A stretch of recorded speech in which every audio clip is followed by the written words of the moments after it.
आपकी पाठ्य पुस्तक दिशा के अंतर्गत मन्नूलाल द्विवेदी शील जी द्वारा रचित कविता देश हमारा धरती अपनी की व्याख्या करने जा रही हूँ।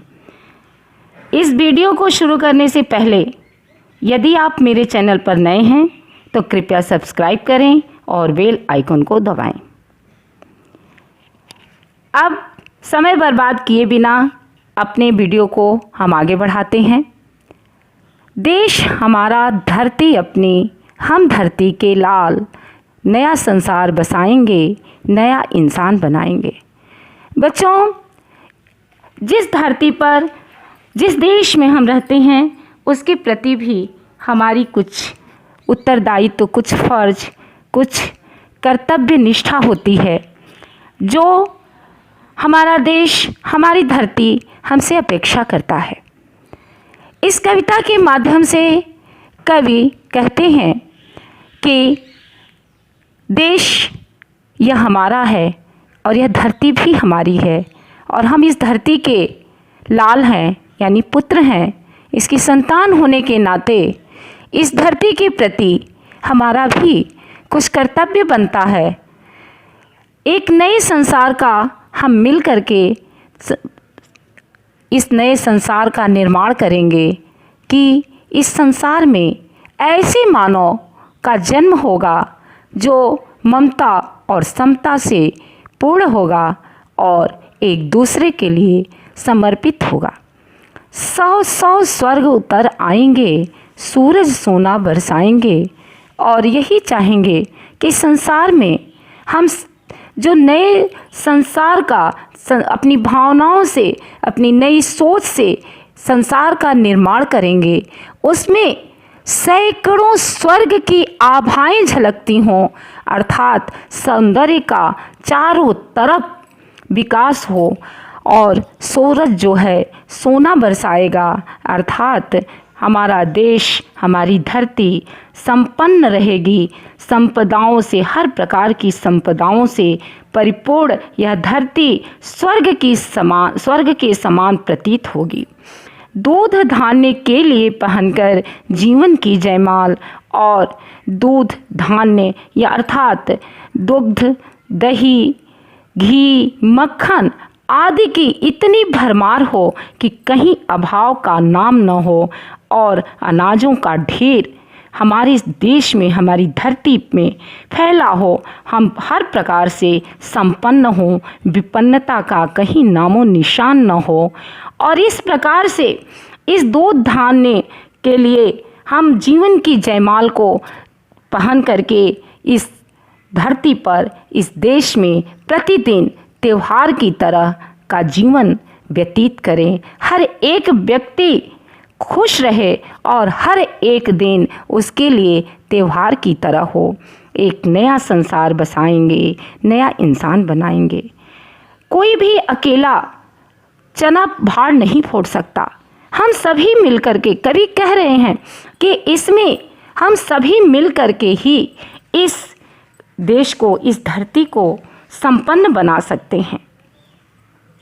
इसलिए हमारा यह कर्तव्य बनता है कि हम सभी मिलकर के इस संसार में अपनी भावनाओं, अपनी ममता, अपनी समानताओं से एक दूसरे के लिए समर्पित हों और एक नए इंसान के रूप में इस देश के एक एक व्यक्ति को निर्मित करें।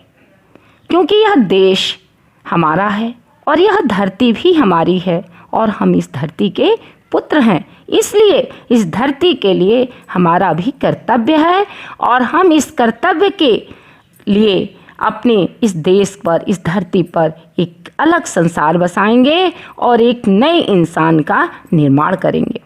सुख सपनों के सूर गुजेंगे, मानव की मेहनत पूजेंगे, नई चेतना, नए विचारों की हम लिए मशाल, समय को राह दिखाएंगे। सुख और सपनों के सूर गुजेंगे, कहने का यहाँ अभिप्राय यह है कि हम हमेशा सुख के स्वप्नों को साकार रूप में करने के लिए सुख स्वप्न के स्वर को, ध्वनियों को गुंजायमान करेंगे कि चारों तरफ लोग इस सुख के सपनों को साकार करने के लिए प्रत्येक मानव परिश्रमी बने और उसके परिश्रम की, उसकी मेहनत की सभी पूजा करें, अर्थात उसका सभी अनुसरण करें, उसको एक मार्गदर्शन के रूप में लें। उनके अंदर एक नई चेतना जागृत हो और नए विचारों की हम लिए मशाल, और उनके अंदर एक नई भावनाएं जागृत हों जो देश के लिए धन धान्य से पूर्ण भावनाओं को हम एक दूसरे में ऐसा पिरो दें कि वह देश के लिए ही कार्य करें। और इसके लिए हम एक नई जागृति और नए भावनाओं का मशाल लेकर के प्रत्येक व्यक्ति को समय की राह दिखाएंगे और एक नए संसार को बसाएंगे और एक नए इंसान का निर्माण करेंगे जो मानवता और प्रेम की भावनाओं से परिपूर्ण होगा। देश हमारा, धरती अपनी, हम धरती के लाल, क्योंकि यह देश हमारा है, यह धरती अब हमारी है और हम इस धरती की संतान हैं, पुत्र हैं।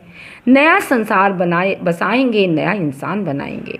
इसलिए इस धरती पर एक नया संसार बसाएंगे और एक नए इंसान का, ऐसे मानव का निर्माण करेंगे जो ममता, समता और हर प्रकार की सद्गुणों से भरा होगा।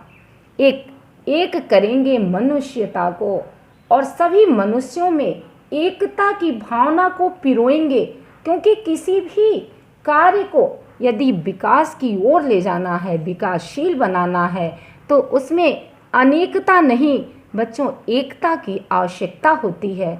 तो जब तक यह सारी मानवता, मनुष्य जाति एक नहीं होंगे, उनकी भावनाएं, उनके विचार, उनकी सोच एक समान नहीं होंगे, तब तक हम एक नहीं होंगे और यह देश भी एकता के बंधनों में नहीं बंधेगा। सींचेंगे ममता समता को नई पौध के लिए और प्रत्येक के अंदर हम प्रेम और समानता की रूपी जल से उनके हृदय को ऐसा सींच देंगे कि आने वाली पीढ़ी ममता और समता के प्रेम से सींची हो, सराबोर हो। बदल देंगे तारों की चाल, नया भूगोल बनाएंगे। संसार के जितनी भी गतिविधियां हैं, जितनी भी प्राकृतिक कार्य हैं, प्राकृतिक हलचल है, उसमें हम परिवर्तन ला देंगे। इस आकाश मंडल में चमकते हुए तारों की दशा को भी, चाल को भी, गति को भी हम बदल देंगे और एक नए भूगोल को बनाएंगे, नया संसार बसाएंगे और नए इंसानियत को जन्म देंगे, क्योंकि यह संपूर्ण देश हमारा है, यह संपूर्ण धरती हमारी है और हम सभी इस धरती की संतान हैं। इसलिए हमारा यह कर्तव्य बनता है कि हम इस देश के लिए, इस धरती के लिए कुछ करें। इसलिए हम नए संसार को बसाएंगे और नए इंसान का निर्माण करेंगे। यदि आपको यह वीडियो पसंद आया हो तो कृपया इसे लाइक करें, शेयर करें और कमेंट करें। धन्यवाद।